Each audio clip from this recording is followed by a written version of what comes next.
Of Vadodara.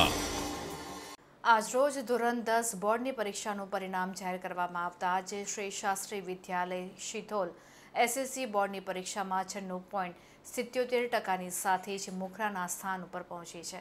Gujarat માધ્યમિક અને ઉચ્ચતર માધ્યમિક શિક્ષણ બોર્ડ દ્વારા લેવામાં આવેલી માર્ચ 2024ની એસએસસી બોર્ડની પરીક્ષાનું પરિણામ જાહેર કરવામાં આવ્યું છે, જેમાં પાવી જેતપુર તાલુકાની શાસ્ત્રી વિદ્યાલય શિથોલનું એસએસસીનું 96.77% પરિણામ મેળવી ફરી એકવાર જિલ્લામાં મુખરાનું સ્થાન પ્રાપ્ત કરવામાં આવ્યું છે, જેને લઈને શાળાના સંચાલક મંડળના આદ્ય સ્થાપક મોહનસિંહ રાઠવા, પ્રમુખ રણજીતસિંહ રાઠવા, ઉપપ્રમુખ અને ધારાસભ્ય રાજેન્દ્રસિંહ રાઠવાએ બોર્ડની પરીક્ષામાં ઝળહળતા પરિણામ સાથે ઉત્તીર્ણ થયેલા તમામ વિદ્યાર્થીઓને અભિનંદન સહ ઉજ્જવળ ભવિષ્ય માટેની શુભકામના પાઠવી શાળાના સુકાની શાહિદ શેખ તથા શિક્ષકોને ઉત્તમ પરિણામ બદલ પ્રોત્સાહિત કર્યા હતા।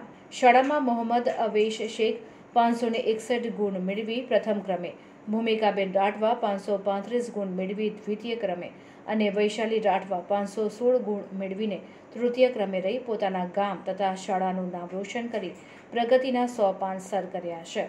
તે બદલ શાળા પરિવારે આ તેજસ્વી તારલાઓને અભિનંદન પાઠવી ઉજ્જવળ ભવિષ્યની શુભકામના પાઠવી છે।